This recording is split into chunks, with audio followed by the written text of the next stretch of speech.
سب سے پہلے خبر یہ کہ چیف جسٹس عامر فاروق کی سربراہی میں اسلام آباد ہائی کورٹ کا فل کورٹ اجلاس جاری ہے۔ نمائندہ جیو نیوز اویس یوسفزئی نے ہمیں جوائن کیا ہے۔ فل کورٹ اجلاس کی ڈیٹیلز کیا ہیں آپ کے پاس اویس؟ جی بالکل، دیکھیں اسلام آباد ہائی کورٹ کے چیف جسٹس عامر فاروق کی سربراہی میں اسلام آباد ہائی کورٹ کا فل کورٹ اجلاس اس وقت جاری ہے، اور 6 ججز نے جو سپریم جوڈیشل کونسل کو خط لکھا تھا اس خط کے معاملے پر یہ اجلاس ہو رہا ہے۔ سپریم کورٹ نے ہدایات جاری کی تھیں اور تمام اسٹیک ہولڈر سے تجاویز طلب کی تھیں۔ ہائی کورٹ کے تمام ججز نے اس حوالے سے جو اپنی تجاویز ہیں وہ بھجوا دی تھیں، جبکہ چیف جسٹس آفس سے جو ڈسٹرکٹ اینڈ سیشن ججز ہیں ایسٹ اور ویسٹ اسلام آباد کے، ان سے بھی تجاویز مانگی گئی تھیں۔ یہ تمام تجاویز آنے کے بعد اسلام آباد ہائی کورٹ کا فل کورٹ اجلاس آج طلب کیا گیا، جس میں اسلام آباد ہائی کورٹ کے تمام ججز شامل ہیں۔ ان میں 6 وہ ججز ہیں جنہوں نے سپریم جوڈیشل کونسل کو خط لکھا تھا۔ ان میں justice Mohsin Akhtar Kayani, justice Tariq Mahmood Jahangiri, justice Babar ستار، جسٹس سردار اعجاز اسحاق خان، جسٹس ارباب محمد طاہر اور جسٹس سمن رفت امتیاز ہیں، جبکہ ایک جو جج ہیں جسٹس میاں گل حسن اورنگزیب، وہ اس خط پر دستخط کرنے والے ججز میں شامل نہیں تھے، انہوں نے اس خط پر دستخط نہیں کیے تھے، وہ بھی اس اجلاس میں شریک ہیں، جبکہ چیف جسٹس عامر فاروق اس اجلاس کی جو ہے وہ سربراہی کر رہے ہیں۔ تمام جو تجاویز ججز کی جانب سے دی گئی ہیں ان تجاویز پر غور کیا جا رہا ہے۔ آپ سے وقتاً فوقتاً اس اجلاس کی ڈیٹیلز لیتے رہیں گے۔ اویس یوسفزئی، بہت شکریہ آپ کا۔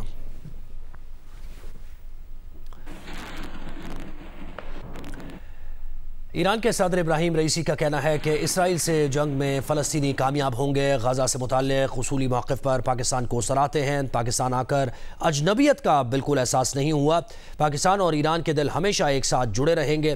ایران کے صدر ابراہیم رئیسی لاہور ایئرپورٹ پہنچے تو وزیر اعلیٰ پنجاب مریم نواز نے ان کا استقبال کیا۔ بعد میں ایرانی صدر نے شاعر مشرق علامہ محمد اقبال کے مزار پر حاضری دی، دعا کی اور پھول رکھے۔ اس موقع پر گفتگو کرتے ہوئے ایرانی صدر ابراہیم رئیسی کا کہنا تھا کہ پاکستان میں عوامی جلسے سے خطاب کرنا چاہتے تھے، کچھ وجوہات کی بنا پر عوامی جلسے سے خطاب ممکن نہیں ہو پایا۔ رهبر معظم ما فرمودند پیروز این میدان فلسطینی ها و مردم مظلوم غزه هستند و نابودی از آن رژیم صهیونیستی و حامیان او خواهد بود انشاءاللہ۔ کہہ رہے ہیں کہ ہمارے supreme leader of Islamic republic of Iran بھی یہی بات کہتے ہیں کہ اس جنگ کے اندر انشاءاللہ غزہ والے، فلسطین والے جیتنے والوں میں سے ہوں گے، ونرز ہوں گے، اور جو نابودی ہے اور جو تباہی ہے وہ صہیونیوں کی ہوگی اور اسرائیلیوں کی ہوگی۔ همینطور ما در پاکستان در لاهور احساس به هیچ عنوان بیگانگی نمی‌کنیم و احساس می‌کنیم در بین مردمی هستیم که این مردم از جهت اعتقادی و دینی و روحیه انقلابی در کنار مردم ایران هستند و ما هم در بین این مردم احساس خودمانی بودن میکنیم کاملا۔ ہمیں بھی یہاں پر بالکل بھی اجنبیت کا احساس نہیں ہوتا، قطعاً بھی اجنبیت کا احساس نہیں ہوا، اور ہم نے یہ نوٹ کیا ہے کہ ہم یہاں کے لوگوں کے اندر ایک خاص قسم کی جذبات پائے جاتے ہیں، ایک خاص قسم کی جو ہے وہ ہمارے ساتھ وابستگی پائی جاتی ہے کہ جو ہمیں آپس میں جوڑے رکھتی ہے جذبات۔ من از طرف رهبر معظم انقلاب اسلامی و ملت بزرگ ایران به مردم لاهور درود میفرستم۔ On behalf of Supreme Leader of the Islamic Republic of Iran میں پاکستان کے لوگوں پر، لاہور کے لوگوں پر جو ہے وہ سلام پیش کرتا ہوں۔ Chairman P T I barrister Gohar Rawalpindi میں گفتگو کر رہے ہیں۔ دیا کریں وہاں تک اجازت نہیں ہے۔ ساتھ ہم یہ کہہ رہے ہیں کہ خان صاحب نے یاد دہانی کروائی ہے، اس کیس کے سلسلے میں بھی وکلاء کی کنونشن ہوگی۔ ہمارے وکلاء کی کنونشن کے لیے خان صاحب کا پیغام ہے، اور وہ یہ کہ ہم نے رول آف لا کو ہاتھ سے نہیں جانے دینا۔ رول آف لا ہوتا تو ہمارے حقوق پہ ڈالے نہ ڈالے جاتے۔ یہ بار بار فارم 45 اور کل عام دانلی ہمیں نظر نہ آتی، لیکن صرف رول آف لا نہ ہونے کی وجہ سے یہ سب کچھ ہو رہا ہے۔ ہم سب سے اپیل کر رہے ہیں کہ منڈے والے دن، فرائیڈے والے دن پاکستان تحریک انصاف کا احتجاج ہوگا، وہ سارے کنسٹیچوئنسی میں ہوگا، وہ بڑا پرامن ہوگا۔ پارٹی کے سارے ورکر سپورٹروں سے درخواست ہے کہ پاکستان اور پی ٹی آئی کا جھنڈا، صرف پاکستان اور پی ٹی آئی کا جھنڈا آپ کے ہاتھ میں ہونا چاہیے، باقی کوئی چیز آپ کے ہاتھ میں نہیں ہونا چاہیے۔ اپنے حقوق کے لیے آواز اٹھاؤ، یہ الیکشن کے نام پہ جو ڈرامہ رچایا گیا اس کی ہم مذمت کرتے ہیں. خان صاحب کی طرف سے شدید مذمت ہے. انشاءاللہ تعالی وقت آئے گا, عوام اپنے حق رائے دہی صحیح استعمال کرے گا, جمہوریت ایک بار پھر مضبوط ہوگی انشاءاللہ تعالی.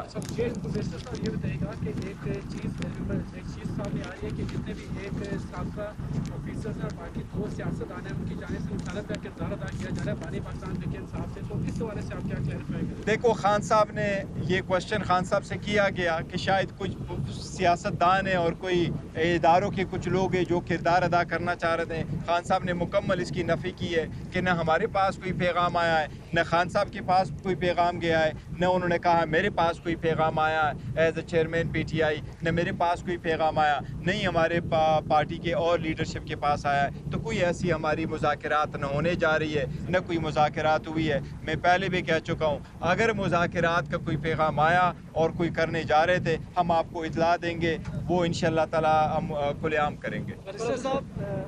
خان صاحب نے بڑا سنگین الزام لگایا تھا کہ بشرا بی بی کو زہر دیا. اب ان کی میڈیکل رپورٹس نارمل ہو چکی ہے, کلیئر ہو چکی ہے. کیا خان صاحب اپنے بیان سے پیچھے ہٹ چکے ہیں؟ آج بھی اسی بیان میں بی بی کے صحت کے بارے میں ہم نے خدشات کا اظہار کیا تھا. کل بھی ہمیں نہیں بتایا گیا, 2 مرتبہ ڈاکٹر گئے, اے سی جی کے لیے بھی گئے, ایمبولنس گیا, ہمیں بتایا بھی نہیں گیا, ہمیں اعتماد بھی نہیں لیا گیا. یہ بھی نہیں ہوا کہ لیزٹ سے پہلے کیسے تھے اور بعد میں کہتے. صبح کے وقت جب گئے تو انہوں نے کہا ہمیں لگ رہا ہے کہ یہ ہارٹ اٹیک کی طرف جا رہی ہے, اس لیے دوبارہ رات کے وقت بی بی نے یہ بتایا, دوبارہ پھر رات کے وقت انہوں نے کیا اور بی بی کہہ رہی تھی کہ میری طبیعت ٹھیک ہے.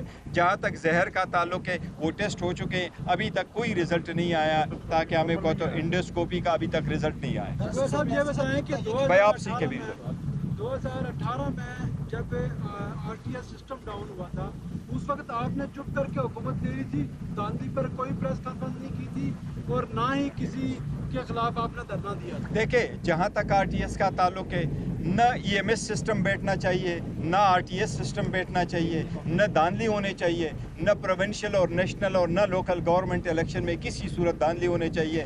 عوام کے ووٹ کا قدر ہونا چاہیے, جو جس کو ووٹ دے وہ منتخب ہو اور وہ عوام کے ووٹ اور سپورٹ سے آئیں اور وہ لوگ پارلیمان میں ہوں, اس پہ کوئی دو رائے نہیں ہے. لیکن 18 اور 24 کی میں زمین و آسمان کا فرق ہے. آپ نے دیکھا 8 فروری کو الیکشن ہوئے لیکن سارے فارم 45 چینج ہو کے فارم 47 بن گئے, اور فارم 47 میں جہاں دھاندلی ہوئی وہ وہاں آپ نے دیکھا پورے پاکستان میں 37% اگر ٹرن آؤٹ ہے تو دھاندلی والی جگہوں میں اور ان کے کارڈوں میں ایک ہی کینڈیڈیٹ آگے بڑھ رہا ہے, وہ 100% اور 100 سے زیادہ پرسنٹیج پہ ہوا ہے.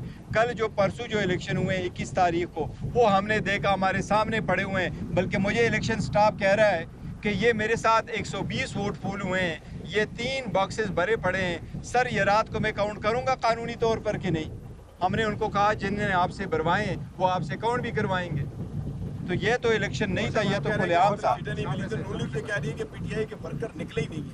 دیکھیں, ہر جگہ پی ٹی آئی, میں کہہ رہا ہوں میں گجرات گیا ہوں, جتنی دنیا وہاں صرف دیکھنے کے لیے, جب ان کو پتہ چلا کہ چیئرمین پی ٹی آئی آیا, ان کی محبت دے کر کے میں زندگی بھر گجرات کے لوگوں کا مشکور رہوں گا. وہ خان صاحب کی محبت میں اتنے لوگ آئے ہیں, اور میں آپ کو بتاؤں کہاں نہیں نکلے. جن پولنگ سٹیشن پہ انہوں نے دھاندلی نہیں کی ہے وہاں کا رزلٹ شام کو آیا تو ہمارے 500 ہے اور ان کے جو ہے 49 ہے, دوسرے پہ ہمارا 170 ہے تو ان کے 29 ہے. یہ رزلٹ ہے جو ہمارے رزلٹ ساتھ آ گئے, اور وہ آپ فارم جو 48 میں بنتا ہے اور ٹیلی کرتا ہے وہ اس میں آپ دیکھ سکتے ہیں. یہ بتائیے گا کہ آپ کی جو مزاحمت کی سیاست ہے جو آپ کے پارٹی پی ٹی آئی کی, اس کی وجہ سے آپ کی پارٹی کو کافی مشکلات کا سامنا کرنا پڑ رہا ہے. حالیہ الیکشن کی دیکھ لیں, اس کے بعد بائی الیکشن میں جس طرح آپ نے الزام لگایا کہ مکمل دھاندلی ہوئی, کیا آپ کی پارٹی کی عادت اپنے قائد کو اس بات میں قائل نہیں کرتی کہ مفاہمت کی طرف آئیں اور بیٹھ کے مذاکرات کیے جائیں تاکہ یہ مشکلات کم ہو سکیں؟ یہ 2 لفظوں کا مسلسل استعمال ہو رہا ہے, مفاہمت اور مزاحمت. ہم کہتے ہیں ہم اپنے حقوق کے لیے لڑ رہے ہیں, اس کو ہم مزاحمت نہیں کہہ رہے. کیا ایک بندے کی حقوق پہ آپ ڈاکہ ڈال رہے ہیں؟ آپ 14 گھنٹے ہیئرنگ کر رہے ہیں, 10 منٹ کی بریک کر رہے ہیں, آپ ان کو کراس ایگزامینیشن کی اجازت نہیں دے رہے, آپ ان کو ایویڈنس پروڈیوس کرنے کی اجازت نہیں دے رہے. وہ کیا کرے, ہاتھ اٹھائے بیٹھ جائیں یا وہ اپنے حقوق کے لیے لڑے اور عدالتوں میں چلے جائیں؟ آج آپ نے دیکھا, آپ کے سامنے دیکھا, جج صاحب سے ریکویسٹ کیا گیا کہ سر میں میڈیا کو کچھ کہنا چاہتا ہوں. یہ تو وہ ٹرائل ہے جو اوپن ہے, لیکن آپ سب لوگوں کو پولیس نے باہر نکالا. پھر ہم نے جج صاحب سے ریکویسٹ کی کہ جب آپ اٹھیں تو پولیس نے ان کو باہر نکالا اور ابھی ٹرائل چل رہا ہے اور میڈیا کو باہر نکالا. کیا کبھی میڈیا کو باہر نکالا جا سکتا ہے؟ تو ہم تو مزاحمت نہیں کر رہے اور ہم تو مفاہمت سے انکار نہیں کر رہے. ہم اپنے حقوق کے لیے لڑ رہے ہیں اور ہم حقوق کے لیے لڑتے رہیں گے. ہمارے خلاف سارے غیر سیاسی بنیادوں پہ بے بنیاد کیسز بنائے گئے ہیں. اس کو ختم کرنے کے لیے ہم کوشاں ہیں. خان صاحب نے آج بھی کہا ہے کہ خان صاحب پہ کیس ہوا ہے, خان صاحب کے بانجوں پہ کیس ہوا ہے, خان صاحب کے میسج پہ کیس ہوا ہے. بی بی کا, بشرا بی بی کا کسی توشخانہ کی کیس کے ساتھ دور دور تک تعلق نہیں ہے. وہ اس کا نام نہیں ہے, اس نے پیسے نہیں دیے, اس نے پیسے نہیں لیے, اس کا نام کیبنٹ ڈویژن کے لسٹ میں نہیں ہے, الیکشن کمیشن میں نہیں ہے, جو دلاور والا کیس ہے اس میں نہیں ہے. اس کو صرف 14 سال کی سزا اس لیے دی گئی تاکہ ان کو ذلیل کرنا, رسوا کرنا, بدنام کرنا, ان کی کریڈیبلٹی ٹارچر کرنا اور خان صاحب پہ پریشر ڈالنا, اس کو کسی کمپرومائز پلانا اس پرپس کے لیے. Chairman P T I barrister Gohar Rawalpindi میں میڈیا سے گفتگو کر رہے ہیں. ایرانی صدر ڈاکٹر ابراہیم رئیسی کچھ دیر میں کراچی پہنچیں گے. گورنر اور وزیر اعلیٰ سندھ ایئرپورٹ پر ایرانی صدر کا استقبال کریں گے. ابراہیم رئیسی قائد اعظم محمد علی جناح کے مزار پر حاضری دیں گے. گورنر ہاؤس میں ایرانی صدر کو جامعہ کراچی کی جانب سے ڈاکٹریٹ کی اعزازی ڈگری دی جائے گی. ایرانی صدر ابراہیم رئیسی بزنس فورم کے شرکاء سے بھی ملاقات کریں گے. ابراہیم رئیسی وزیر اعلیٰ کے عشائیے میں شرکت کے بعد تہران جائیں گے. اور وزیر اعظم شہباز شریف 28 اپریل کو سعودی عرب کے 3 روزہ دورے پر روانہ ہوں گے. ذرائع کے مطابق شہباز شریف پاکستان میں سرمایہ کاری سے متعلق سعودی حکام سے ملاقات کریں گے. ذرائع کا یہ بھی کہنا ہے کہ وزیر اعظم کے دورے کے بعد سعودی ولی عہد محمد بن سلمان پاکستان آئیں گے.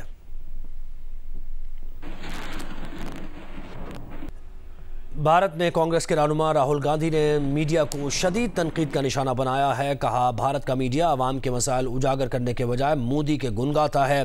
میڈیا کو دیکھے تو لگتا ہے کہ سب سے ضروری مدعا امبانی کی شادی ہے.